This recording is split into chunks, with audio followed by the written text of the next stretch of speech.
അമ്മ കല്യാണ വീട്ടിലും ഞാനും പിള്ളറും എൻ്റെ വീട്ടിലുമായിരുന്നു. ഞാൻ ഈ പിള്ളറേയും വെച്ചിട്ടാണ് ഒറ്റയ്ക്ക് സാരി ഉടുത്തിട്ട് ഇവിടെ വന്നത്. അതുകൊണ്ട് തന്നെ ഞാൻ രാവിലത്തെ ഒരു വീഡിയോസും എടുത്തിട്ടുണ്ടായിരുന്നില്ല. അപ്പോൾ ഞാനിവിടെ എത്തുമ്പോഴത്തേക്കും കല്യാണ പെണ്ണ് കാല് പിടിക്കൽ ചടങ്ങ് നടത്താൻ പോവുകയാണ്. ഞങ്ങളിങ്ങനെ മേലെ നിന്ന് നോക്കുകയാണ് കേട്ടോ. ആരൊക്കെയാണ് കരയുന്നത്, ആരൊക്കെയാണ് ചിരിക്കുന്നതെന്നൊക്കെ ഉള്ളത്. കാരണം ഈ സമയങ്ങളിലാണ് നമുക്ക് കരച്ചിൽ കൂടുതലായിട്ട് വരുന്നത്. ഞാൻ എൻ്റെ കാര്യമാണ് കേട്ടോ പറഞ്ഞത്. എനിക്കിങ്ങനത്തതൊക്കെ കാണുമ്പോൾ കരച്ചിൽ വരും. പിന്നെ നമ്മൾ മുന്നിൽ തന്നെ പോയി നിന്ന് സീറ്റ് പിടിക്കാൻ വേണ്ടിയിട്ട്, കാരണം നമ്മളുടെയൊക്കെ കല്യാണത്തിനുള്ള ചടങ്ങുകൾ തന്നെയാണോ ഇപ്പോഴുള്ളതെന്നൊന്ന് നോക്കണമല്ലോ.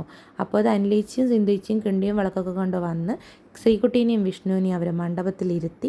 ഇനി അവരുടെ കല്യാണം കേട്ടോ. വലിയ മാറ്റങ്ങളൊന്നും വന്നിട്ടില്ല കല്യാണത്തിന്, അതുപോലെ തന്നെയാണ് നടന്നുകൊണ്ടിരിക്കുന്നത്. പിന്നെ ഫോട്ടോ സെക്ഷനുകളാണ് കൂടുതൽ മാറ്റം വന്നിട്ടുള്ളത്. പിന്നെ അവരുടെ ഗ്രൂപ്പ് ഫോട്ടോസ് എടുക്കലാണ്. അങ്ങനെ നമ്മൾ കുറേ നേരം അവിടെ ഇരുന്ന് പിന്നെ അവിടുത്തെ കസേരയിൽ ഇരുന്നിട്ട് ഓരോരോ ഫോട്ടോ എടുക്കുന്ന ആൾക്കാരെയും ഇങ്ങനെ നിരീക്ഷിച്ചുകൊണ്ടിരിക്കുകയാണ്. നമ്മളുടെ ഫാമിലീസ് കുറേ പേരുണ്ട് കേട്ടോ. കുറേ പേര് ഇതിൽ മിസ്സിങ് ആണ്, കുറേ പേര് ഇതിൽ ഉൾപ്പെട്ടിട്ടുണ്ട്. പിന്നെ നമ്മൾ നേരെ പോയത് ഫുഡ് കഴിക്കാൻ വേണ്ടിയിട്ടാണ്. വസൂനിയും ഒരു സീറ്റിട്ടൊക്കെ ഇരുത്തിയിട്ടുണ്ട്. അപ്പോൾ ഞങ്ങളിങ്ങനെ വർത്താനമൊക്കെ പറഞ്ഞ് കുറേ ആൾക്കാരോടൊക്കെ സംസാരിച്ചുകൊണ്ടിരുന്ന് വസൂന് എല്ലാ വിഭവങ്ങളും വിളമ്പുന്നുണ്ട് കേട്ടോ. അപ്പോഴത്തേക്കും ശ്രീകുട്ടി നമ്മളുടെ മുന്നിൽ വന്നിരുന്നു.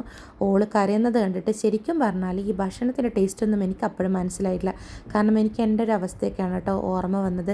ഞാനും ഇങ്ങനെ ഫുഡ് കഴിക്കുമ്പോൾ എനിക്ക് എന്തൊക്കെയോ ഓർമ്മ വന്നിട്ട് എന്നോട് ഇങ്ങനെ കരഞ്ഞു പോകുന്നുണ്ടായിരുന്നു.